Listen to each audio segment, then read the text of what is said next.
Sir,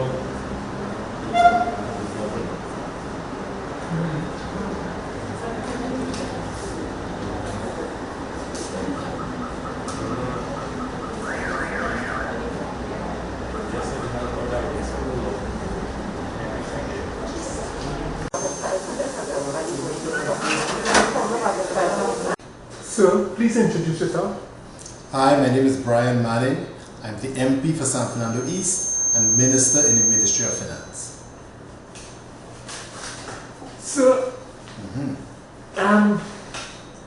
you came into office on the heels of your father. It's unusual for a father to hold a seat and then his son takes over. How does it feel? Well, I mean, there were steps in between there. Yeah. But yes, I think my family has always had a love for the people of San Fernando East, and I've been very much heartened by the reception that I've received within this constituency and the party. You know, I've been asked about the day in the life of an MP, and there's a lot to be done, you know, from work in the ministry, work in the constituency, and then there's work in the party, and then of course work in your own personal life. So it has been really a non-stop schedule since everything began. And you know, of course, we have never stopped really campaigning here in San Fernando East. We believe that if we stay ready, we will have to get ready. So we started walking the various communities within the constituency in the run-up to the last election, and we have never stopped. We have continued our walks since then, and we are, you know, our motto here is it's all about representation. So we want to be available and accessible to the people of this great constituency. Okay, what's the time now, and what did you do from early this morning when you started the walk, and how did the people take to you? Yes, it was a very good reception. We went out to the Monrepo buildings, which is an iconic community here in San Fernando East. It's at the entrance to the city, and we are really beginning some refurbishment work on those buildings there. There's need for better access to water. They have a tank farm, also a pump that needs some repair, and general refurbishment and work in the community. We're also going to add a community garden, do some other works in terms of infrastructure in that part of the constituency. When you were called up and they pronounced your qualifications, you seem like you were way ahead of the average MP. Could you tell me about your qualifications, your studies? Where did you study, yes, local and abroad? I have a BA in Economics and Information Systems Management, an MBA in International Business, and an MS in Finance. I've worked internationally at the Inter-American Development Bank in Washington, D.C. I've worked locally at Massey Energy and also at RBC Investment Banking Unit. And I think I've just been around the game for so long that there were some things that I just picked up along the way, and I knew what to do from the very beginning.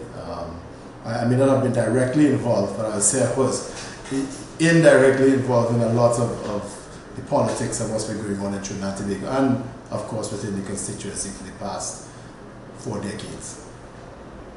So you were involved in a number of projects. Are you missing anything now that you're in this office? So my free time.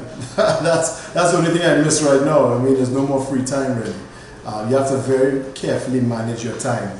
Besides the various aspects of work that you have, you know, you have various committees within the parliament, within the party, within the ministry. There's a lot of work to be done. And of course, you have to make time for your family also, and for your own peace of mind. You know, you need your own quiet time yourself for your recreational activities, whether you're involved in music, sport, whatever else. So it's really been a balancing act, and getting used to the schedule has been the greatest challenge thus far. Who would have influenced your decision to get involved in politics? Your mom, your dad, your partner? None. I think my parents never really encouraged me to get involved in politics. I just felt it was the right time for me to give back to the people of Trinidad and Tobago, and especially to the people of San Fernando East that have been so kind and gracious towards me, and have really encouraged me to get involved for some time, and it was the right time. Trinidad and Tobago, there are many challenges that face our economy at this point in time, and I believe that many of the decisions we make in the next few years will really set the stage for our economy going forward, and I wanted to be someone who was involved in that process. Any regrets? No, not at all. It's been quite a ride.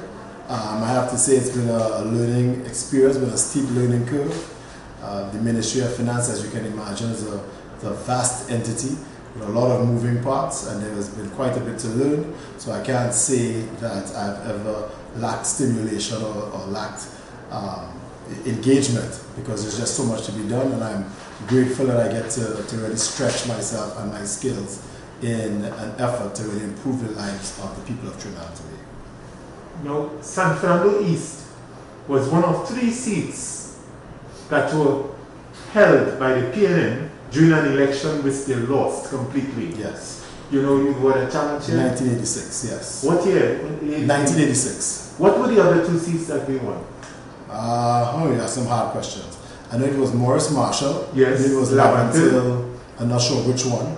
And the other one was Muriel Davis. That's it. Yeah. What I remember from that year and what I take from it, I remember San Fernando East, I think we won by 40-something votes that year. And a lot of people like to call San Fernando East the safest seat in Trinidad and Tobago. And I say to them that I do not take anything for granted. We are certainly not going to take our constituents for granted. And I don't believe that there are any more safe seats in Trinidad and Tobago. So we don't act here as if this is a safe seat.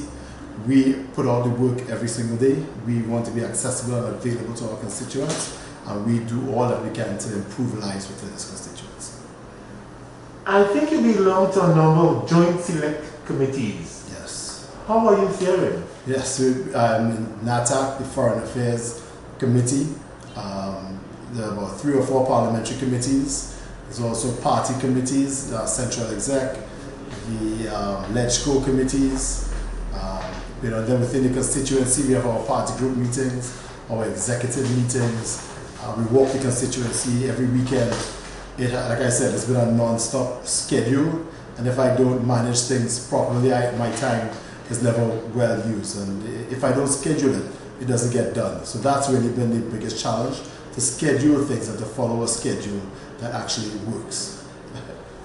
Now, there are a number of people here, a lot of them have left already, waiting to see you for a one-on-one. What are some of the needs of these constituents? Yes. Well, we have office hours every Thursday in San Fernando East. We commit ourselves to seeing at least 100 constituents every week. And some of the greatest needs would be, as expected, infrastructural work and housing. So, we understand by meeting with the people within the constituency what is needed, and that way we can better craft and design policy that meets the needs of the people of this country. If you had to do it again, would you do it any different, or you'll go full speed ahead? No, I think it went the way it would have and should have, and I've learned a great deal.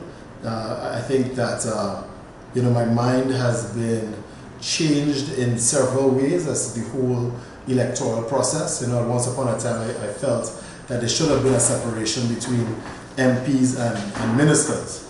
But meeting with constituents every week and having to see the people that you're supposed to serve, I think that really assists you as a minister in terms of making policy and in terms of getting things done, because you're not separated from the people. You're actually engaged, and you're not in some ivory tower somewhere saying things and making rules that don't really apply to the people on the ground. So it's been a learning experience. So I noticed a lot of people here, some here for housing, some for employment. Yes. What else is on the card that they expect you to provide? We really see ourselves as a liaison or a link between the people of this constituency and government services. So we would assist persons in as many ways as we can in terms of accessing various things. We also implement our own programs. For instance, very soon we have a program where we are going to assist members of the constituency in applying for various services, whether it's applying for ID cards, driver's licenses, whatever needs that we think that are required to become really a contributing member of society and the constituency.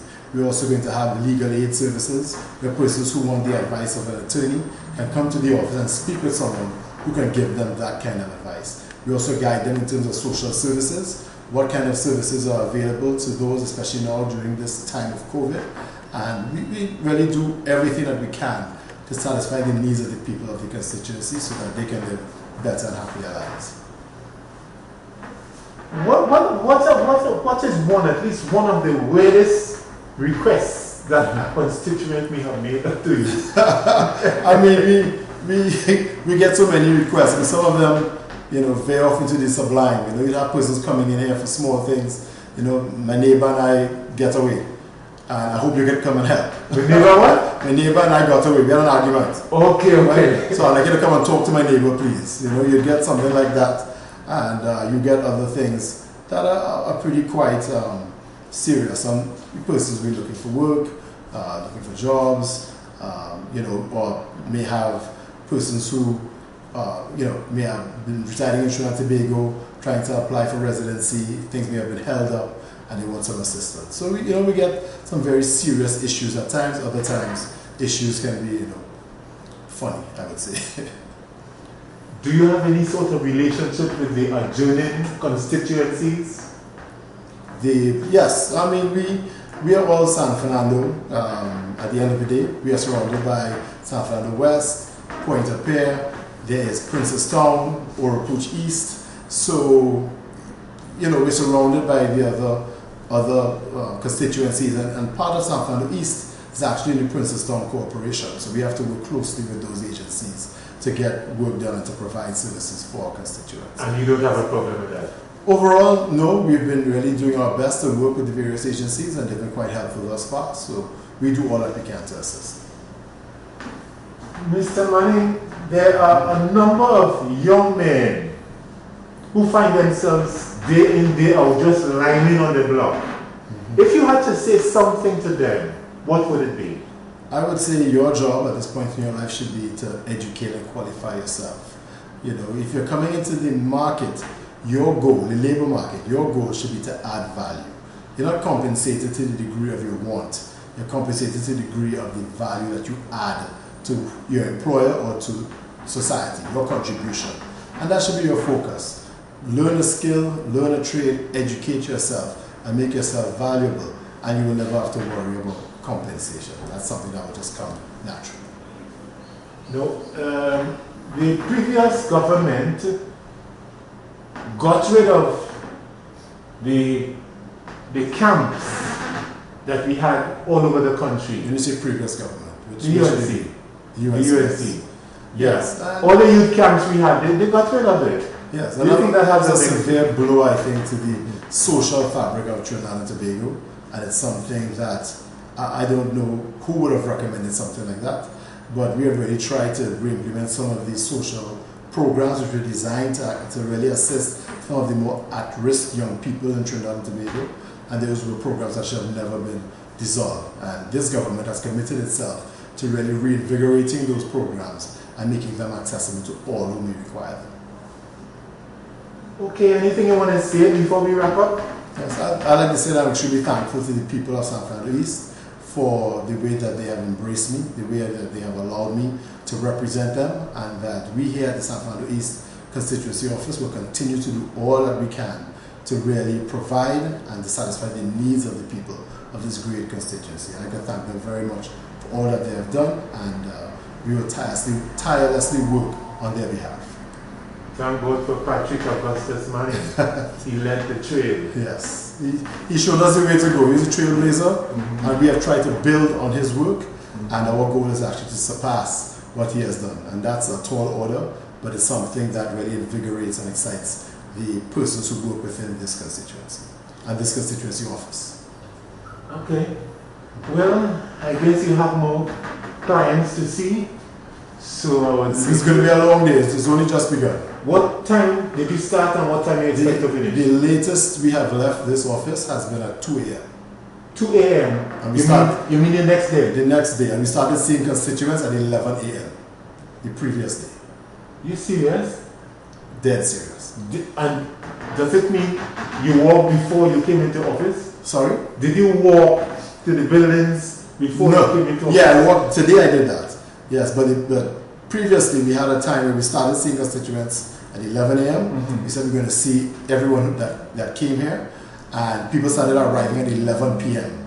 at midnight, and we left the office at 2 a.m. the following day. Well, Mr. Manning, it's not the first time I'm trying to do this interview.